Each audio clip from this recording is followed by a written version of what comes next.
अब हम करेंगे क्वेश्चन नंबर 14। तो क्वेश्चन नंबर 14 कहता है solve system of linear equation using matrix method. तो यहाँ पे भी हमें मैट्रिक्स का मेथड यूज करके इसको सॉल्व करना है।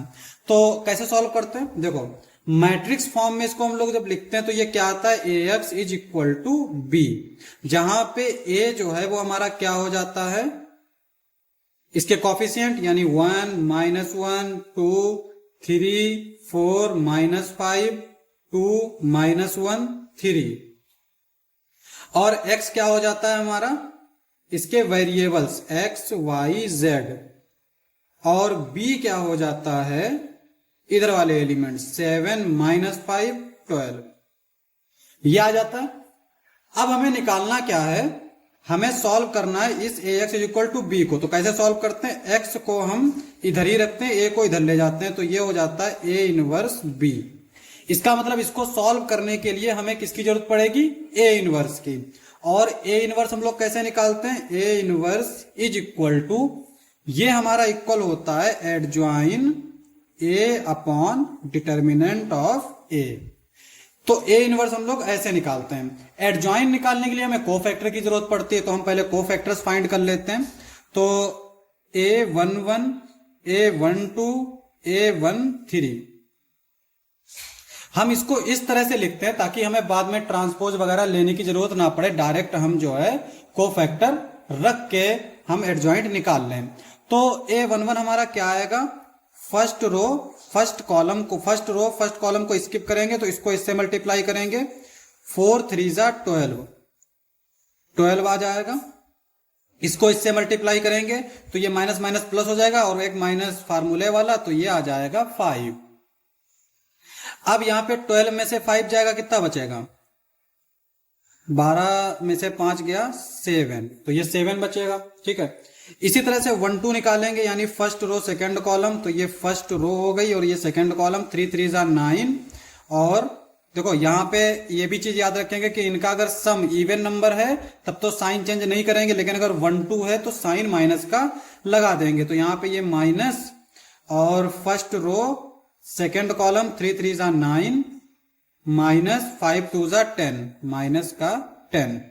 तो ये क्या आ जाएगा, 10 में यहां पे माइनस माइनस प्लस हो जाएगा, और 10 + 9 19, तो ये आ जाएगा माइनस का 19। उसके बाद में फर्स्ट रो थर्ड कॉलम, इसको इससे मल्टीप्लाई करेंगे, यानी कि ये आ जाएगा -3, इसको इससे मल्टीप्लाई करेंगे 4 2 8, ये आ जाएगा 8 और 3 11। ठीक है, अब निकालेंगे 2 1 2 2 2 3। तो A21 कैसे निकालेंगे, सेकेंड रो फर्स्ट कॉलम, इसको इससे मल्टीप्लाई करेंगे -3, और चूंकि इसका सम जो है वो ऑड नंबर है तो एक माइनस पहले से लगा देंगे। कहां गए, ये सेकेंड रो फर्स्ट कॉलम, इसको इससे मल्टीप्लाई करेंगे -3, इसको इससे मल्टीप्लाई करेंगे, देखो एक तो ये माइनस है, 2 -1 को 2 से मल्टीप्लाई करेंगे -2, एक फार्मूले वाला माइनस, तो ये हो जाएगा प्लस का 2। और जब इसको सॉल्व करेंगे तो ये -1 आएगा, माइनस माइनस प्लस, यानी 1 आ जाएगा।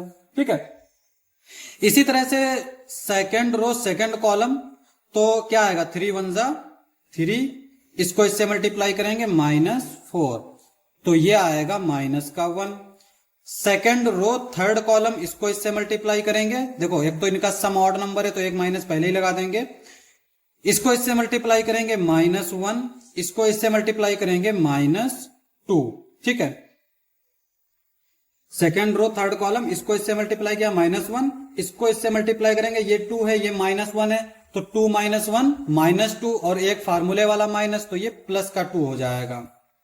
2 में से 1 गया, 1 बचा, और ये साइन बाहर लगाए माइनस का, तो ये -1 आ जाएगा। अब निकाल लेते हैं A31। तो A31 क्या आएगा, थर्ड रो फर्स्ट कॉलम, 5 को इससे मल्टीप्लाई करेंगे तो ये आ जाएगा 5, और 4 को इससे मल्टीप्लाई करेंगे, 4 2 8, और 8 में से 5 गया -3। A32 third row second column, इसको इससे मल्टीप्लाई करेंगे -5, इसको इससे मल्टीप्लाई करेंगे -6, और चूंकि देखो 3 + 2 क्या है, ऑड नंबर है, तो एक साइन बाहर भी रहेगा। 5 + 6 11, और माइनस बाहर लगा है तो माइनस माइनस प्लस हो जाएगा, तो ये आ जाएगा 11।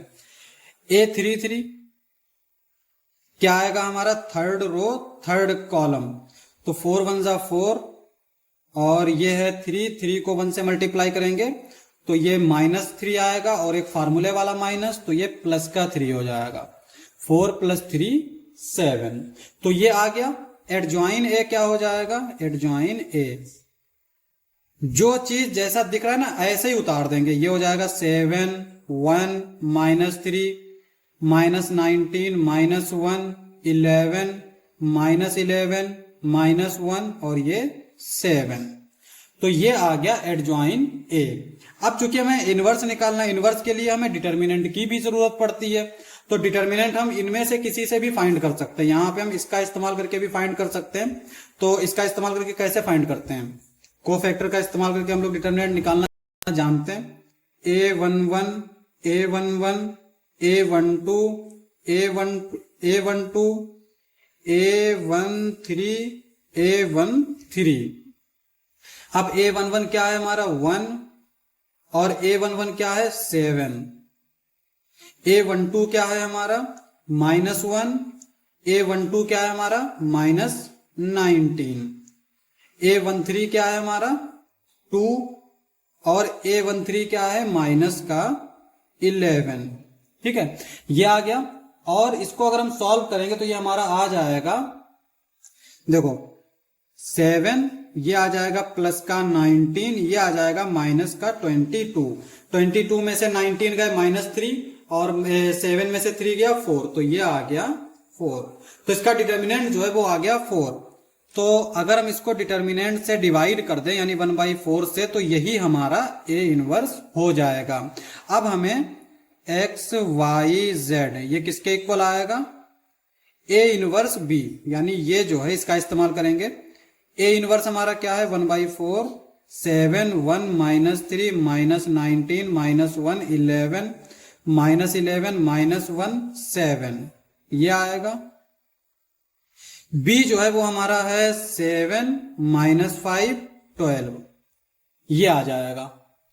अब देखो 1/4 को ऐसे ही लिखा रहने देते हैं, इसको मल्टीप्लाई करेंगे, इसको इससे मल्टीप्लाई करेंगे, इसको इससे, इसको इससे, तो ये आ जाएगा 49 -5 -36।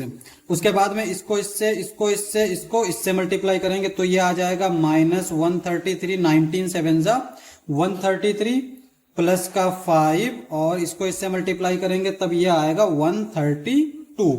उसके बाद में इसको इससे, इसको इससे, इसको इससे मल्टीप्लाई कर देंगे तो ये आ जाएगा -77 माइनस माइनस प्लस का 5 और 12 को जब हम 7 से मल्टीप्लाई करेंगे तो ये आएगा 12 7 जा 84, ये आ गया।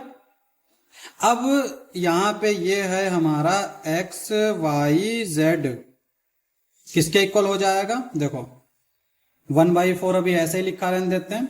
ये जो है ये हमारा सॉल्व होके आ जाएगा 8, क्योंकि यहाँ पे 49 में से 36 गया, कितना बचेगा 13, 13 में से 5 गया 8।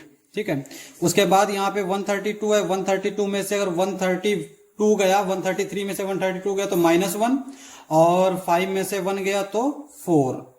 उसके बाद में यहाँ पे 84 में से 77 जाएगा तो कितना बचेगा 7 बचेगा। 7 में 5 ऐड करेंगे तो आ जाएगा 12। ठीक है, अब यहां पे बाहर 1/4 है तो 4 से हम पूरी मैट्रिक्स को डिवाइड कर देंगे। 4 2 जा 8, 4 1 जा 4, 4 3 जा 12। तो ये इंप्लाई करेगा x की वैल्यू 2 है, y की वैल्यू 1 है, z की वैल्यू 3 है। यही हमारा आंसर हो जाएगा।